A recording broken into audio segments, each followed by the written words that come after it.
Bueno, casi nos estamos acercando al final del ciclo C.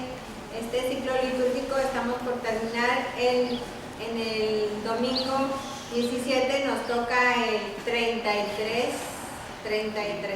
domingo de tiempo ordinario, que es el Evangelio de San Lucas en el capítulo 21, de los versículos del 5 al 19. Una fe puesta solo en Jesús. Entonces, pasamos a los versículos ya después de que nosotros ya hemos hecho nuestra invocación al Espíritu Santo. Hemos leído una o varias versiones para que no nos queden dudas y vamos a ir explicando versículo por versículo.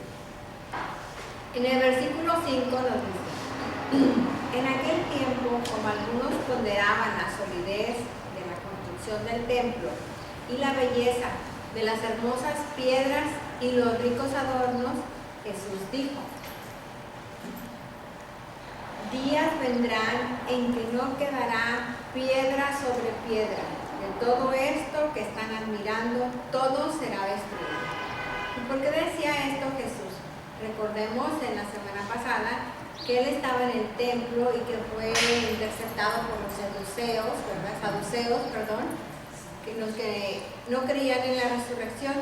También estaban presentes los fariseos, porque en el templo es mucha la gente que asista y hay quienes dirigen, como son los fariseos y los escribas, pero también estaban estos otros personajes.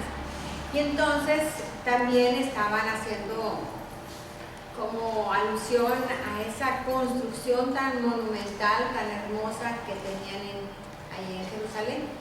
Ese templo para los judíos era el lugar más sagrado, porque ahí se guardaban en la Arca de la Alianza partes de esos 10 mandamientos que les dejó Moisés, o sea, lo que es la ley, por lo que ellos tanto se afanaban, la ley de Moisés. Entonces ese era un símbolo de la presencia de Dios, estaba bien resguardado.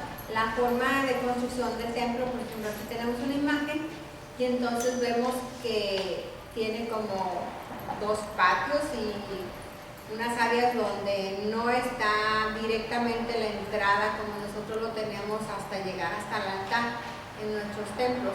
Ellos no, al altar solamente podían ir los sacerdotes que estaban consagrados a eso y estaba cubierto con unos velos, ¿verdad? No los podían ver todo el pueblo, pero la presencia era de que estaba resguardado en esta Arca de la Alianza, como ahora nosotros en el sagrario, ¿no? Es un comparativo. Entonces, un primer templo fue edificado por Salomón, después como no recuerdo cuántos siglos antes de Cristo, pero hacía muchos años que hubo este nuevo templo. Y quizá hubo algunas destrucciones y se volvió a reconstruir, pero siempre con mucha belleza, mucha arquitectura, algo que fuera muy representativo de la presencia de Dios en esa grandeza, ¿verdad? Por eso aquí nos dice que tenía piedras hermosas y ricos adornos, quizá con mármol y inclusiones de oro, de plata, no sabemos, ¿verdad? Pero así como dice el texto, nos podemos imaginar, por eso se siguió esa misma tradición en los templos nuestros. Entonces, el templo de Jerusalén quedó destruido y con él también, dejando entrever este versículo 6 que Jesús dice: días vendrán en que no quedará piedra sobre piedra. De todo esto que están admirando, todo será destruido. Recordemos otra frase de Jesús en otro pasaje cuando le dice a los fariseos, ¿verdad?, que él podría destruir ese templo y en 3 días lo reconstruiría. Él haciendo alusión a su propio cuerpo, de lo que sucedería en su muerte y luego su resurrección. Pero aquí, hablando del templo al que estaban admirando, pues sí, va a ser destruido también. Entonces, ahora en nuestro tiempo, en nuestras vidas, ¿verdad?, este templo también, así como en muchos otros templos adoran a falsos dioses, nosotros ahora, nuestro cuerpo es ahora el templo del Espíritu Santo, que sabemos desde que fuimos bautizados. Entonces ahora también hay muchos templos que adoran otros falsos dioses, como el consumismo como si fuera otro dios, ¿verdad? Estamos en el consumo exagerado, la sensualidad, la codicia,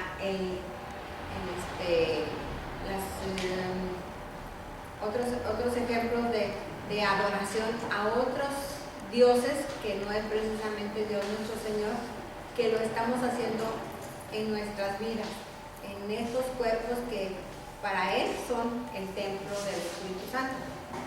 Entonces también a esos les está hablando, quedarán arrasados, dice Jesús en este texto, en el versículo 6. Entonces le preguntaron: Maestro, ¿cuándo va a ocurrir esto? ¿Y cuál será la señal de que ya está a punto de suceder? Y él le respondió: Cuídense de que nadie los engañe, porque muchos vendrán usurpando mi nombre y dirán: Yo soy el Mesías. Entonces, aquí es bien claro en darnos ese aviso o que estemos alertas. Dice: cuídense de que nadie los engañe.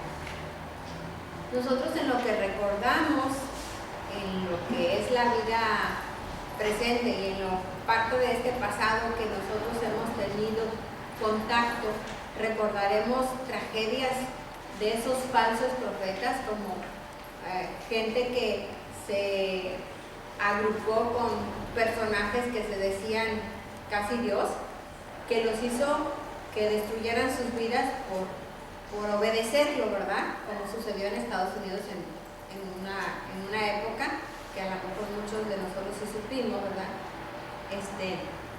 Esa gente creyó tanto en ese personaje que pues todos se murieron, ¿verdad? Otros tantos en el año 2000 que también decían que pues, se iba a acabar el mundo y que hicieran tales y cuales cosas. Mucha gente cayó en esos graves errores de engaño y pues fueron, pues hasta murieron, ¿verdad? Pero por esa razón los otros quedaron en bancarrota y otros tantos medios mal de la cabeza. Entonces aquí este versículo 8, esta alerta que dice: cuídense de que nadie los engañe, porque muchos vendrán usurpando mi nombre y dirán: yo soy el Mesías.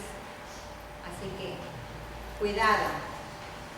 El tiempo que ha llegado, es cierto, dice, pero no les hagan caso. O sea, habrán muchos que dirán eso, pero que no debemos hacerles caso.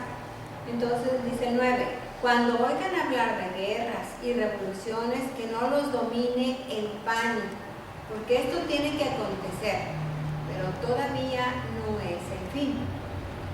Luego les dijo: se levantará una nación contra otra y un reino contra otro. Vemos imágenes cada día en nuestros periódicos, en la televisión, de cómo están las guerras, cómo hay terremotos, cómo hay tormentas como la que acabamos de ver ahorita en Filipinas, que arrasó casi esa parte del país. Entonces, eso está sucediendo, es cierto, estamos viendo, pero no es el fin. Y lo mismo, así como lo digo yo, lo dice el texto. No por eso ya nos vamos a dejar morir, o no por eso ya no vamos a trabajar, ¿no? Pues ¿para qué trabajo? ¿Para qué salgo si ya se está acabando el mundo? Dice San Pablo: el que no trabaje, que no coma. Porque hay quienes, o sea, se dejan caer completamente y luego quieren vivir de los demás. Pues ya para qué trabajo, si ya para lo que me falta, todo lo que está pasando, ya casi se acaba el mundo. Entonces no. El número 11 dice: en diferentes lugares habrá grandes terremotos, epidemias, hambre, y aparecerán en el cielo señales prodigiosas y terribles. Sí, podremos haber visto que lluvia de estrellas, que creo que va a haber una próximamente, que hemos visto cosas que suceden en la luna, o que el sol tiene explosiones, o muchas cosas de esas, ¿verdad? y que hemos visto huracanes categoría 5, que está temblando en una parte, que está un volcán en erupción en otra. Todo eso lo estamos viendo. Hay otros lugares donde tienen una hambruna que pues da tristeza nomás de ver las imágenes, te dan ganas de llorar, pero todo eso lo estamos viendo, lo estamos viviendo, pero no es el fin, dice Jesús. En el 12 dice, pero antes de todo esto, los perseguirán a ustedes y los apresarán, los llevarán a los tribunales y a las cárceles y los harán comparecer ante reyes y gobernadores por causa mía. Con esto darán testimonio de mí. Sí, porque aún así en este siglo XXI todavía hay muchos lugares donde a los misioneros los persiguen, los encarcelan y a veces hasta los matan. Aún en este tiempo, no estamos hablando del tiempo de San Pablo, de Pedro, no, en este tiempo todavía sigue la misma situación. En el 14 dice, grábense bien que no tienen que preparar de antemano su defensa, porque yo les daré palabras sabias a las que no podrán resistir ni contradecir ningún adversario de ustedes. Cuando nos ponemos en manos de Dios y pedimos al Espíritu Santo que nos ilumine, fortalezca nuestra mente, que nos dé ese entendimiento, esa sabiduría para poder salir adelante o avante de una situación de conflicto contra otras personas o en defensa, que no nos preocupemos nosotros porque a veces sobre esos temas no sabemos mucho al enfrentarnos a una situación legal o de dificultad, pero cuando nosotros ponemos en manos de Dios, Él nos da esas palabras sabias para que salgan de nuestra boca, sin tanto esfuerzo y desgaste, porque yo no sé nada de leyes o porque yo no sé nada de esto o otro. Entonces, cuando nosotros realmente confiamos en nuestro Señor, Él nos da las palabras. El 16 dice, los traicionarán hasta sus propios padres, hermanos, parientes y amigos. Matarán a algunos de ustedes y todos los odiarán por causa mía. Sin embargo, no caerá ningún cabello de la cabeza de ustedes. Esto es bien importante. O sea, nos está alertando, advirtiendo todo lo que nos puede suceder. Recordemos que llevar la cruz como Jesús no es fácil, pero si no soportamos o llevamos la cruz como lo llevó Él, el martirio y el sufrimiento, no podemos disfrutar de su resurrección. Entonces, para eso tiene que morir en nosotros todas esas cosas. No es precisamente la muerte física, quizá llegará la muerte física porque todos vamos a morir, pero de esa muerte de las cosas que nos dañan, de las cosas que nos privan del privilegio de disfrutar la presencia de Dios ahora, aquí, no hasta que estemos en el otro mundo, no, es ahora y aquí. Entonces a eso se refiere primero, para que desde aquí empecemos a disfrutar esa resurrección de Jesús en nuestras vidas, ¿sí? Entonces también está la promesa, nos advierte todo lo que puede suceder, pero también hay una promesa. Dice, sin embargo, no caerá ningún cabello de la cabeza de ustedes. Si se mantienen firmes, conseguirán la vida. Me acordé del cantito de Teresa de Ávila, Santa Teresa de Ávila, que dice, nada te turbe, nada te espante. Quien a Dios tiene, nada le falta. Solo Dios basta, ¿verdad? Con paciencia todo lo alcanza. La paciencia es algo que no es tan fácil de tenerla. Esa paciencia es lo que nos va a dar firmeza de la que nos habla aquí. Si se mantienen firmes, conseguirán la vida. Esa vida eterna de la cual Jesús nos invita a que disfrutemos algún día, ¿sí? Entonces, este último versículo es bien importante recordarlo. Es también la promesa desde el 18. O sea, todas esas cosas que estamos viviendo nosotros ahorita, y las podemos decir que estamos viviendo aunque no estemos en el lugar. ¿Por qué? Porque estamos viendo en imágenes, escuchando en el periódico, en la televisión, en el radio, que tenemos ese gran privilegio en este siglo, de estar viviendo acontecimientos sin estar presentes en ellos. Entonces, es lo mismo. Hay que, no por el hecho de que sucedió allá, no pueda suceder aquí. Nosotros no somos menos pecadores que toda esa gente que murió en esos huracanes, ¿verdad? O en esos terremotos. Pero ¿para qué nos sirve a nosotros esos acontecimientos? Para que nosotros realmente tengamos esa verdadera conversión, que se destruya en nosotros todo lo que está dañando, para que resucite ¿quién? Jesús en nuestras vidas, ¿verdad? Entonces vamos a dar una repasada al texto para recordar lo más importante, que nos gustó, que nos llamó la atención, recordando si hay personajes, los lugares, las acciones, los sentimientos de estos personajes. Entonces aquí dice, ¿qué le preguntaron a Jesús sus discípulos respecto a lo que él dijo sobre el templo? Pero primero, pasé una pregunta. ¿Qué le dijo Jesús a quienes admiraban la obra del templo y sus bellos adornos? O sea, los que nos quedamos así pasmados por ver lo exterior. Que no quedaría piedra sobre piedra, o sea, tendría que ser destruido. Y lo ponemos en nuestros cuerpos, que son también los templos, que tenemos que destruir de ellos, cosas que están dentro de nuestra cabeza, de nuestro corazón, de nuestros órganos y demás. ¿Qué le preguntaron a Jesús sus discípulos respecto a lo que él dijo sobre el templo? ¿Cuándo sucederá esto? La pregunta de todos y en todos los tiempos ha sucedido, y seguimos preguntando nosotros lo mismo: ¿cuándo va a ser el final del tiempo? O sea, ¿cuándo se va a acabar el mundo? ¿Cuándo es el fin del mundo? Porque tantas teorías, tantas información, ahora más. Si en ese entonces, que nada más Jesús les estaba diciendo, así con esa forma de explicar de que sería destruido, ya empezaron a cuestionarse ¿cuándo? Entonces toda la vida hemos preguntado ¿cuándo? ¿Y qué es lo importante de aquí? No es el cuándo, sino cómo estoy preparándome para ese momento, ¿sí?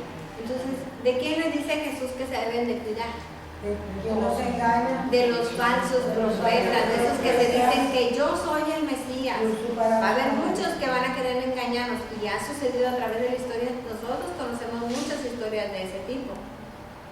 ¿Qué dijo Jesús referente a cuánto tendrán que pasar sus discípulos?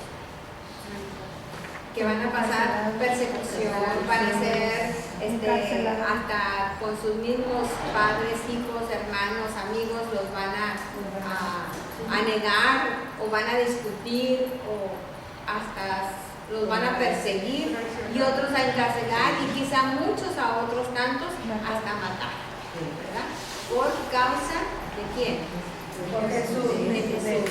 Esto le dice que va a servir para dar testimonio de él. Los que se mantengan firmes, ¿qué van a conseguir? ¿O qué vamos a conseguir? La vida eterna, la salvación.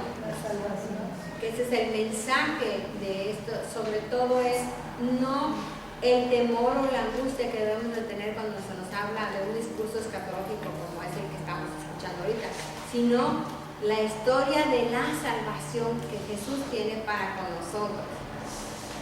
Bueno, vamos a hacer algunas preguntas para recordar también y meditar este texto. ¿Qué sentimientos me embargan? Angustia, espanto, seguridad, confianza, esperanza, duda. ¿Cuál sentimiento tengo yo ahora que estoy escuchando este texto y las invitaciones, las advertencias y las promesas que Dios me hace? ¿Cómo me siento? ¿Sigo angustiada porque no sé cuándo voy a morir o cuándo voy a ver morir a toda la gente? ¿O estoy espantada? ¿Me paralizo del miedo nomás de estar escuchando que hay muchas balaceras por aquí, que por acá? Prefiero encerrarme, pongo maracas en mi casa y demás? ¿O compro muchas latas porque sé que se va a acabar el mundo en no sé cuánto tiempo? ¿Cuál es mi sentimiento? ¿O confío realmente en Dios? ¿O me siento segura porque Él está conmigo a mi lado? ¿Cómo es mi diálogo, mi confianza, mi fe? ¿Y qué esperanza tengo? Son preguntas que debemos hacernos para realmente saber si estamos madurando en la fe o estamos todavía en pañales. ¿Dónde está la buena noticia de este discurso? En esa promesa que no caerá ni un cabello de nuestra cabeza. ¿Por qué? Porque Él tiene el control, ¿sí? ¿Amamos lo que esperamos y nos conformamos a sus exigencias? Esa es una buena pregunta, ¿verdad? Si estamos amando esa fe en Dios y esperamos lo mejor de Él, o seguimos paralizados con el miedo. Donde hay temor no hay amor, donde hay amor está Dios, y donde está Dios no faltará nada, ¿sí? ¿Cómo reacciono en la prueba de mi vida de fe? Ante las circunstancias que estamos viviendo, simplemente en nuestra ciudad y muchas partes de nuestra república tienen una grave dificultad de seguridad, y ya no solamente determinados personas o lugares o colonias, o sea, ya es casi parejo, o sea, agarran el directorio, no está por estatus sociales, o sea, tanto le pueden hablar, amenazar o caer en un lugar de mucha preponderancia económica, como en otro lugar donde hay muchas carencias. Esa gente está en todas partes, ¿verdad? Pero nuestra confianza debe de estar en Dios, que está siempre con nosotros. ¿Puedo hacer una conexión con los sucesos históricos y los actuales? Claro. O sea, desde ese entonces los discípulos preguntaban, ¿cuándo será esto del fin del mundo? Nosotros seguimos preguntando, más que mucha gente que sigue queriendo saber, y entonces va y consulta con gente que son falsos, que te están profetizando algo que no es verdadero. Entonces, ese es el error, o ese es en lo que no debemos de caer de las advertencias que nos hace Jesús. Y esos sucesos que estamos viendo ahorita también se vivieron en otras épocas, ¿verdad? ¿Qué puesto tiene Jesús hoy en la historia? Bueno, en mi historia. ¿Qué es Jesús para mí? Un profeta, algo que está en la historia del pueblo del mundo, o es alguien al que yo tengo esperanza y está vivo en mí y en mi corazón y en mi vida y en mi familia y en mi trabajo. ¿Quién es Jesús en mi historia? ¿Qué puesto tiene? Pues principal. Es el centro de mi vida, y si yo lo digo y lo vuelvo a repetir, yo creo que realmente Jesús es el que gobierna mi vida. Y nada de lo que está por fuera me va a dañar, hasta que Él así lo decida. Y yo debo de confiar y hacer su voluntad. Confiar en lo que Él haga en mi vida es lo mejor para mí. Claro que yo me debo de esforzar. Recordemos, como decía San Pablo, el que no trabaja, que no coma. O sea, no porque no, pues es que yo ya no puedo, ¿para qué me esfuerzo? Mira si todo lo que está pasando, para lo que me queda de vida. O sea, no. Aún hasta los jubilados tienen que hacer algo para sacar adelante su vida, no porque para recibir un salario, porque ya trabajaron y ellos perciben, no, para ellos sentirse vivos tienen que hacer una actividad para que seguir adelante, de motivación y de ejemplo a los que vienen detrás de ellos, ¿verdad? No es dejarse morir, porque ya pues para qué trabajo. ¿Sí? El trabajo no es el esfuerzo físico diario que quizá en una etapa de nuestra vida ya no la podamos realizar. El trabajo es el lograr diariamente una acción, una actitud, algo que ayude a otros, por lo tanto también a nosotros mismos, ¿verdad? A seguir adelante. Bueno, pasamos a la meditación.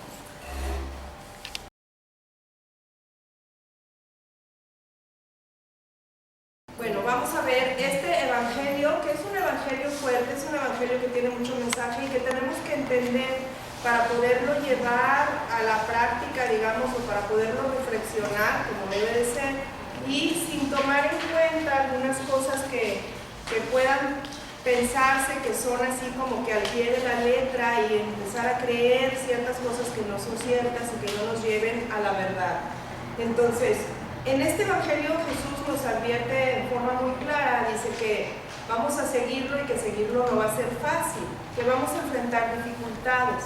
En aquel tiempo y en aquel momento los seguidores de Jesús no eran muchos, vamos, en cuanto a la población respecta, eran una minoría. Eran un grupo que apenas se estaba formando como cristianos y que, bueno, poco a poco, incluso después de la muerte y resurrección de Jesús, fue como se fue haciendo cada vez más grande porque los apóstoles se fueron a evangelizar el mundo, pero no eran en ese entonces un grupo que tuviera la fuerza, digamos, ¿no? Todavía no, estaban apenas picando piedra, Jesús estaba picando piedra dando a conocer el reino. Entonces les está hablando a un grupo que es una minoría y les dice, ustedes van a enfrentar muchas dificultades, para incluso de sus parientes y de todo, que les van a decir, bueno, pues tú estás loco, ¿cómo lo sigues a él? Etcétera, para poder salir adelante. No teman, les dice, no va a pasar nada y no les va a caer un cabello de la cabeza porque yo voy a estar detrás de ustedes. Lo único que tienen que hacer es mantenerse firmes.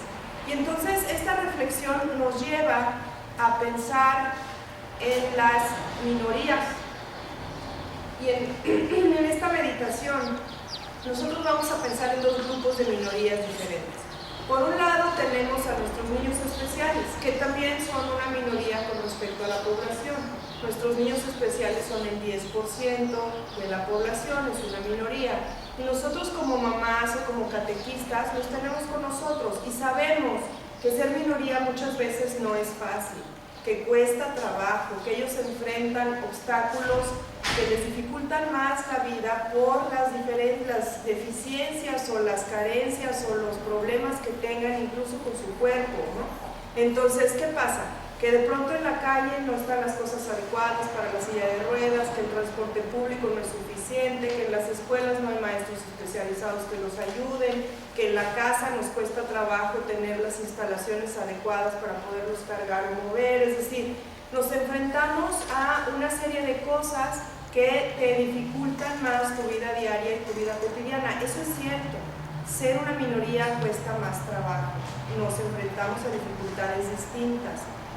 ¿Y qué pasa cuando ellos, muchas veces dice la meditación, también nos enfrentamos a qué? A comentarios desagradables, a que la gente no nos entienda, a que se nos queden viendo, a que se burlen o a que les digan cosas.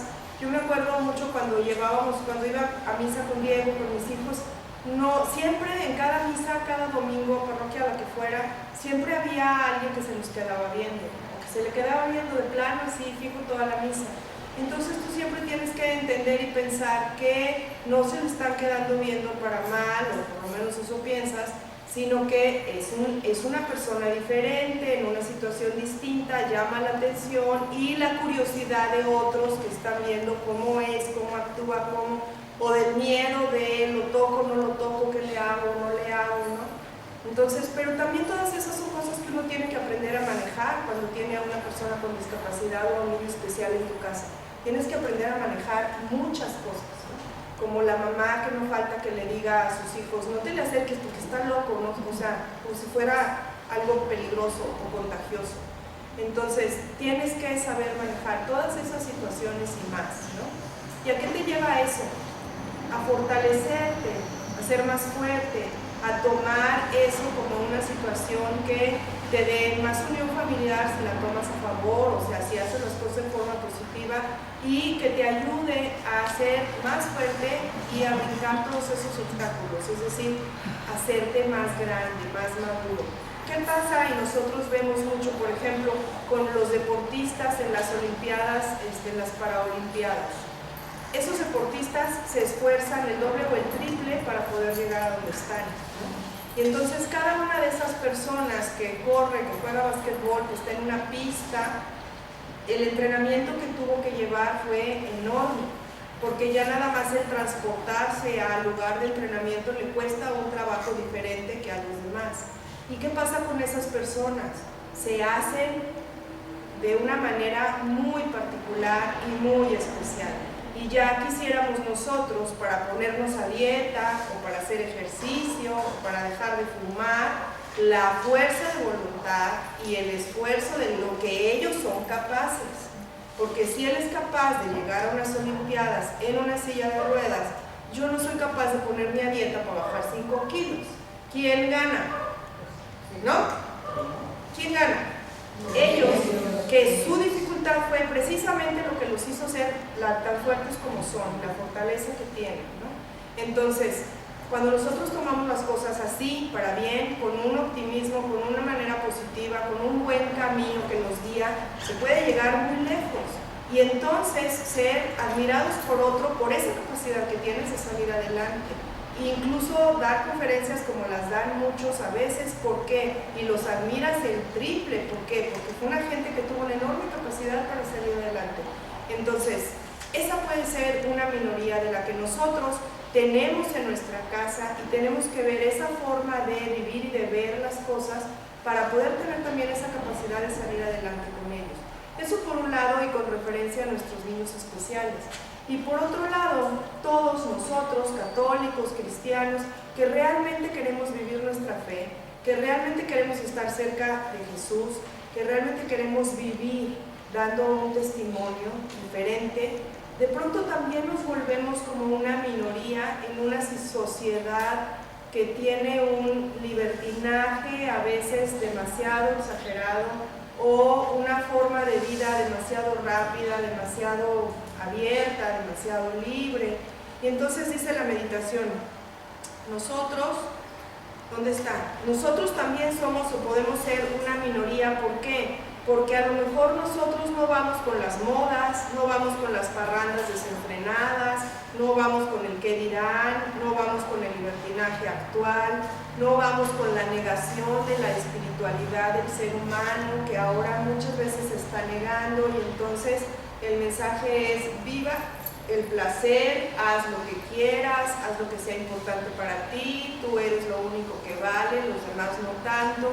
Y entonces tú dices, no, espérate, o sea, yo me vivo para los demás, a mí me importa lo que piensen los demás, en el sentido de que estoy al servicio y mi vida no es a veces tan importante ni lo único que hay, porque yo vivo por el servicio de los demás. Es decir, vivimos un mensaje de Jesús que se contrapone con esta otra parte que nos está llegando en estos medios de comunicación y en esta psicología moderna que estamos viviendo, y que de pronto lleva efectivamente a que cada quien haga lo que le dé la gana, y que vivimos en una sociedad en donde se pierde hasta el respeto por el derecho ajeno y por la paz ajena, ¿no? ¿Por qué? Porque yo hago lo que me da la gana.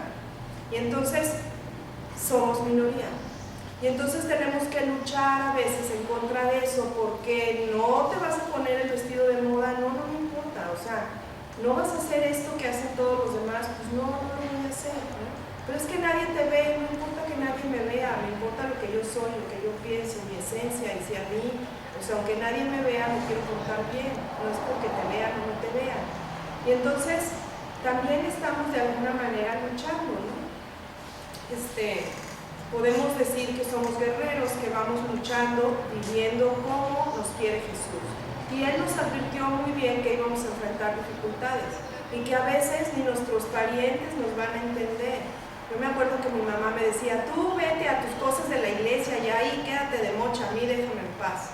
Pues sí, o sea, yo soy muy feliz así, esta es mi forma y estoy segura de que es la correcta. Y si ella se burlaba o no de mí, bueno, pues no importa, ¿no? O sea, yo la respeto, ella al final me respeta y nos llevamos bien y sigue siendo mi mamá. Pero sí es cierto que de pronto vas a tener como una falta de comprensión, incluso de la gente más cercana a ti o de tus amigos. Es cierto. Entonces, en ese sentido te vuelves como esta minoría o estos discípulos a los que Jesús les decía eso. Van a enfrentar dificultades. A veces sus parientes no los van a entender, ¿no? Entonces, somos ese grupo selecto al que también Jesús, por esa misma razón, le promete que no le tocarán ni un cabello de su cabeza si se mantiene firme. Y entonces, ¿yo en qué estoy? En que si yo vivo mi fe, yo estoy segura de que Jesús me va a acompañar. Maribel puso por ahí una foto de dos niños que están abrazados a una cruz, y mientras hay como un huracán alrededor en donde todo vuela, ellos están firmes con su cruz. Ellos están bien parados, agarrados de la cruz. Y entonces, bueno, así es, o sea, si dice Jesús, si se mantienen firmes, no va a haber forma de que nadie nos toque. Y es cierto, si nosotros tenemos dificultades en la vida, si vivimos de pronto cosas que no nos gustan o lo que sea, pero nos mantenemos firmes en la fe, no va a pasar nada. El huracán sí va a pasar, pero tú te vas a mantener firme, ¿no? Y después vas a ver cómo Jesús estaba contigo. Entonces, bueno, aquí vamos a ver, dice la meditación: Dios va creando el decálogo de nuestras acciones y una espiritualidad que nos permite ser humanos completos y que reconocen y agradecen a su Creador. Entonces vamos a vivir aprendiéndonos, atreviéndonos a defender a Jesús con la vida misma, dice, y el triunfo de la salvación es el que va a estar de nuestro lado.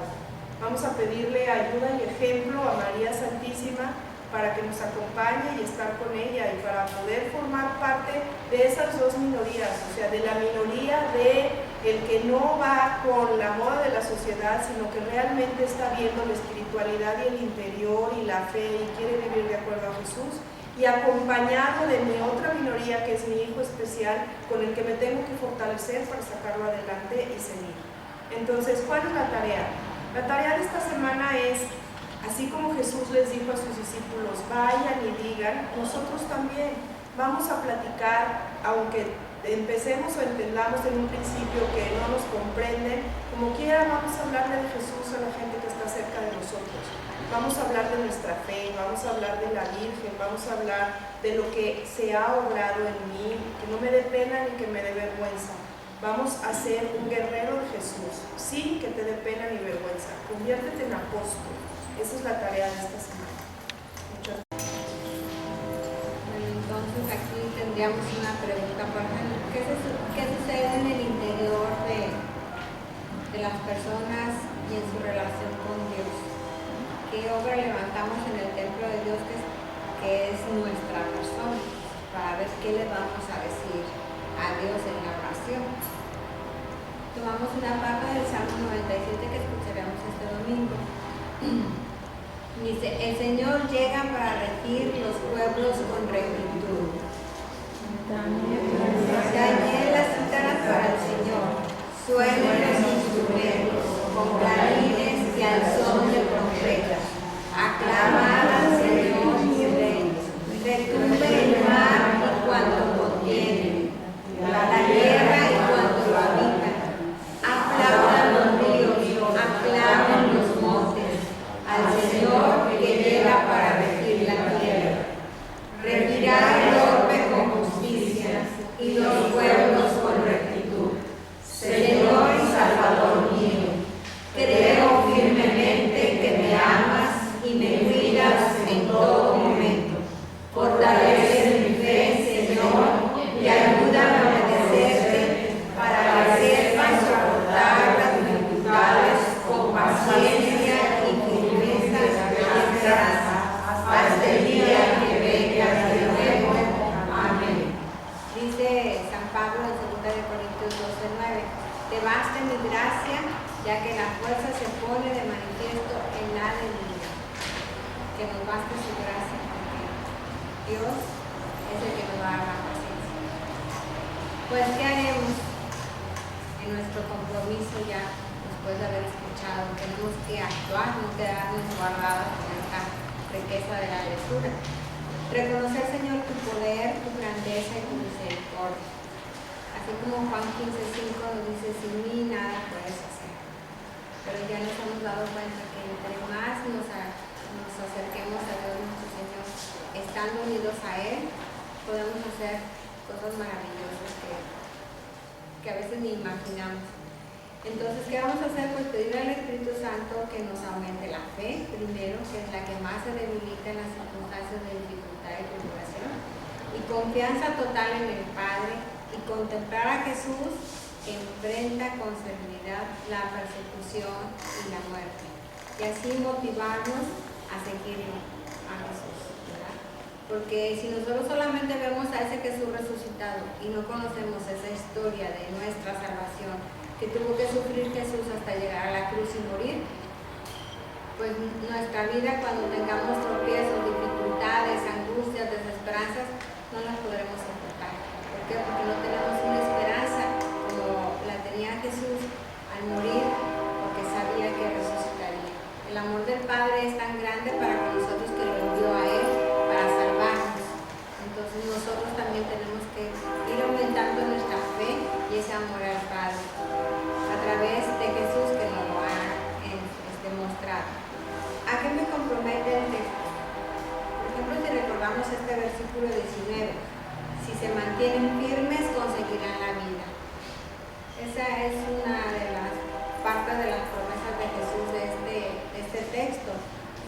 Entonces, la firmeza necesita que tengamos paciencia para ir cambiando nosotros primero.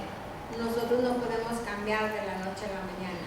Hay muchas cosas que venimos arrastrando, pero con la fortaleza que Dios nos está dando cada día, hemos estado cambiando muchas situaciones de vida, muchas actitudes malas para mejorar y vivir como vivió Jesús y resucitar como resucitó Jesús. Entonces, mi compromiso es seguir perseverando en la oración y en las acciones, no quedarme solamente contemplando a Jesús en el Santísimo y dialogando siempre con Él, sino también actuar. Es mi compromiso.